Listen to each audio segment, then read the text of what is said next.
बिस्मिल्लाहिर्रहमानिर्रहीम। अस्सलाम वालेकुम। खुश रहें, आबाद रहें, जहाँ भी रहें हैप्पी रहें और हेल्दी रहें। वेलकम करती हूँ आपको चटपटे पकवान में। मैं हूँ फ़ाइज़ा और आज आपके लिए लाई हूँ एक बेहतरीन सा 10 मिनट में बन जाने वाला डिज़र्ट। खाने में तो ये टेस्टी है ही, जो चीज़ें इसमें इस्तेमाल होती हैं वो भी बहुत ही कम है। अगर आप के घर में कोई मेहमान आ रहे हैं और जल्दी से आपने कोई मीठा तैयार करना है तो इस रेसिपी को ज़रूर ट्राई करें। बहुत ही ज़बरदस्त और मज़े की बनती है। तो रेसिपी अगर पसंद आए तो प्लीज़ लाइक करें और चटपटे पकवान को सब्सक्राइब भी कर लें। तो चलें जी, जल्दी से चलते हैं अपने किचन में और बनाते हैं जी मज़ेदार सी ये मिल्क पुडिंग। तो यहाँ पे सबसे पहले तो मैंने ले ली है एक पतीली और अभी मैंने फ्लेम को ऑन नहीं किया, पतीली काउंटर पर ही रखी है। इसमें डालूंगी मैं 1 लीटर दूध। दूध मैं टेट्रा पैक का इस्तेमाल कर रही हूँ, आप खुला दूध भी ले सकते हैं। इसमें डालूंगी मैं तकरीबन आधा कप के बराबर चीनी, आप अपने टेस्ट के अकॉर्डिंग डालें। अब खाने वाले चम्मच की मदद से मैं 5 टेबलस्पून भर के इसमें डालूंगी कॉर्नफ्लोर। कॉर्नफ्लोर से चीज़ें गाढ़ी होती हैं और ये बहुत ही ईजीली आपको किसी भी करियाना स्टोर से मिल जाता है। तो ये देखें, ये 5 टेबलस्पून हमने भर के इसमें डाल देने हैं और ये डालने के बाद इसको देंगे फ्लेवर। तो फ्लेवर के लिए मैं डाल रही हूँ वनीला एसेंस।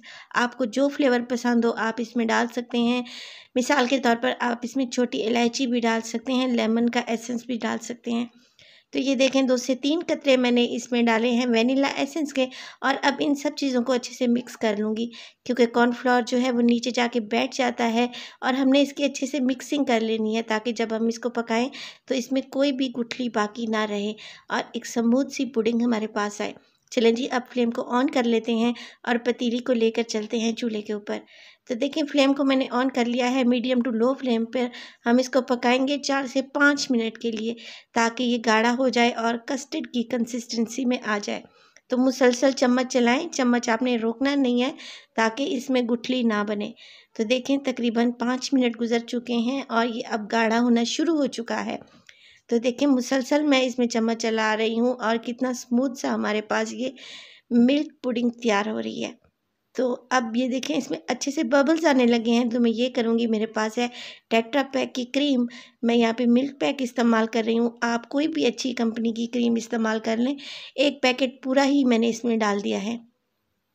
क्रीम डालने के बाद दोबारा से इसकी मिक्सिंग करेंगे और आपको याद रहे कि जो फ्लेम है वो मीडियम टू लो है। तो 2 से 3 मिनट तक मज़ीद इसको पकाएंगे ताकि क्रीम अच्छे से डिज़ोल्व हो जाए और इसको पकाने के बाद फ्लेम को ऑफ़ कर देंगे और दोबारा से इसको काउंटर पे ले आऊँगी। और देखें, इस तरीके से मैं इसमें चम्मच चलाती रहूँगी ताकि इसके ऊपर जो एक तह सी जम जाती है वो ना जमे और ये हल्की सी रूम टेम्परेचर पे आ जाए। जब हमारी मिल्क पुडिंग रूम टेम्परेचर पे आ जाएगी तब हम इसको सर्व करेंगे। और सर्व करने के लिए मैंने यहाँ पे लिए हैं 3 ग्लासेस छोटे साइज़ के।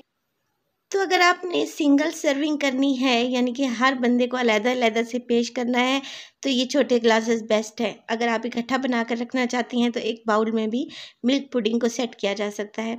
देखिए, ग्लासेस को मिल्क पुडिंग से भर लेने के बाद इसमें डालूँगी मैं पिस्ता और बादाम, ऊपर से गार्निश करूँगी और यहाँ पे मैंने डाले हैं टूटी फ्रूटी। आप यहाँ पर छोटी-सी चेरी भी लगा सकते हैं, बहुत ही खूबसूरत लगेगी। अब इनको ठंडा होने के लिए मैं रेफ्रिजरेटर में रख दूँगी। जब अच्छे से ठंडे हो जाएँगे तब हम इनको सर्व करेंगे। देखिए, ये कितनी मज़े की लग रही है और यकीन करें, इसका टेस्ट इतना अमेज़िंग है कि आपका हाथ नहीं रुकेगा और आप इस मीठे को चट कर जाएँगे इंशाअल्लाह। रेसिपी को ट्राई करें। रेसिपी अगर आपको अच्छी लग रही है तो प्लीज़ लाइक करें और चटपटे पकवान को सब्सक्राइब भी कर लें और अपने फैमिली और फ्रेंड्स में भी शेयर किया करें। तो अपना बहुत सारा ख्याल रखिएगा। फ़ाइज़ा को भी अपनी दुआओं में याद रखिएगा। मुझे दीजिए इजाज़त। टिल देन, अल्लाह निगहबान।